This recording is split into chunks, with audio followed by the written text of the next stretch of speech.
आज आपण अँगल मेजरमेंटची एक कन्सेप्ट आहे, पर्टिक्युलरली ट्रिग्नॉमेट्री 11चा जो चॅप्टर आहे त्याच्यामध्ये अँगल मेजरमेंटमध्ये 2 पार्ट्स आहेत. पहिलं डिग्री, रेडियन, मिनिट आणि सेकंद. बेसिक कन्सेप्टमध्ये येते.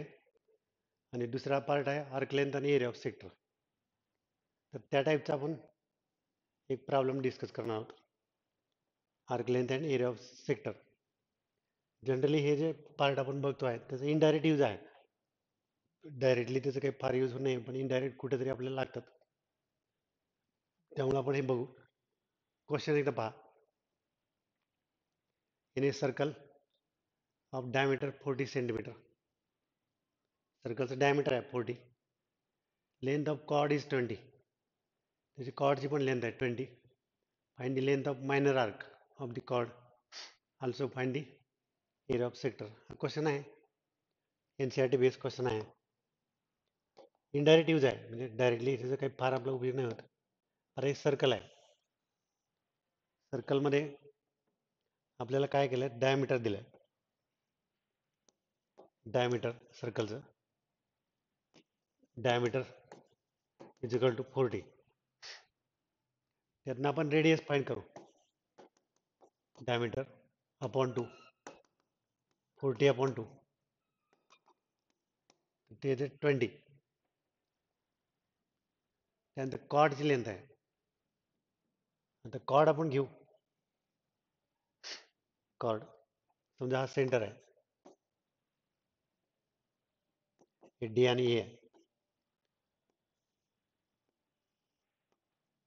कॉर्डची लेंथ 20 आहे, रेडियस 20 आहे आणि कॉर्डची लेंथ 20 आहे. Length of cord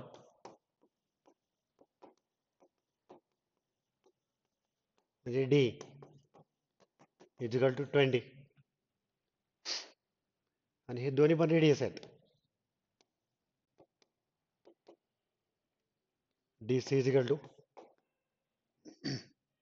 C is equal to R equals to 20. पहा, सी आणि डी सी रेडियस आहेत सर्कलच्या. ते पण 20 आहेत. कॉर्डची लेंथ पण 20 आहे. म्हणजे हा जो ट्रायंगल आहे सी डी, इक्विलॅटरल ट्रायंगल होतो. Triangle C D is equilateral triangle.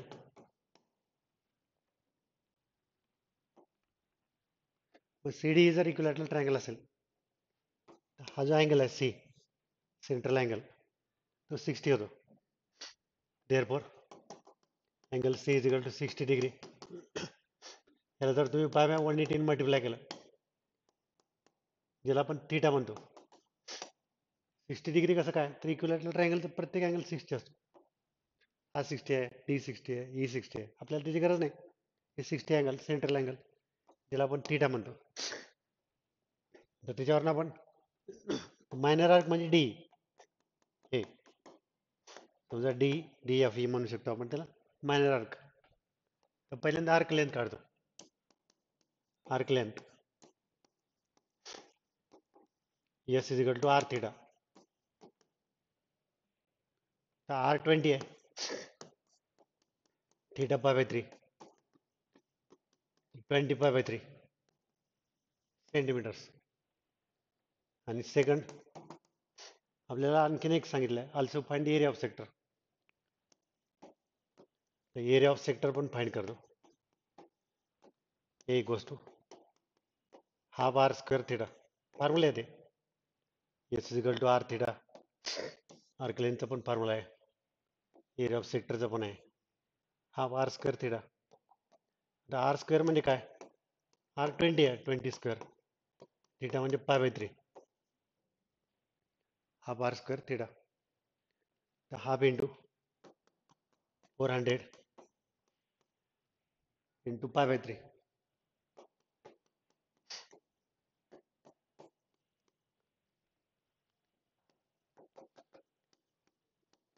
200 पाय बाय 3 स्क्वेअर सेंटीमीटर्स. एकदा परत बघा काय काय केलंय.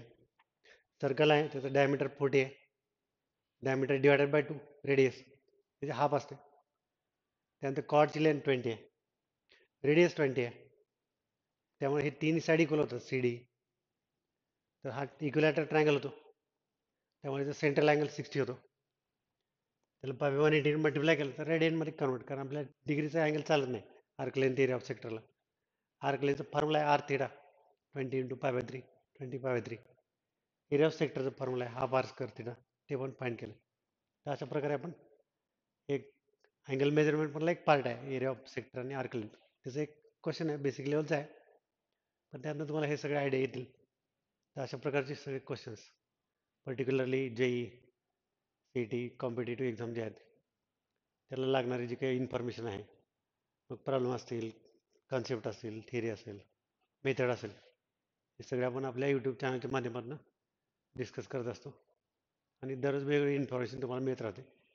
तर तुम्ही आमचं यूट्यूब चॅनल लाईक केलं, सबस्क्राईब केलं तर तुम्हाला ही सगळी इन्फॉर्मेशन अपडेट असणारी दररोजच्या दररोज मिळत जाईल. तुम्ही जरूर त्याला लाईक करा. काही तुमच्या क्वेरीज असतील तर आमच्या व्हॉट्सअपवरती पाठवू शकता. आमचा व्हॉट्सअप नंबर आहे. ऑनलाईन क्लास जॉईन करण्यासाठी पण तुम्ही व्हॉट्सअपला इन्क्वायरी करू शकता. आम्ही निश्चित तुम्हाला इन्फॉर्मेशन देऊ, सपोर्ट करू, गाईड करू. थँक्यू.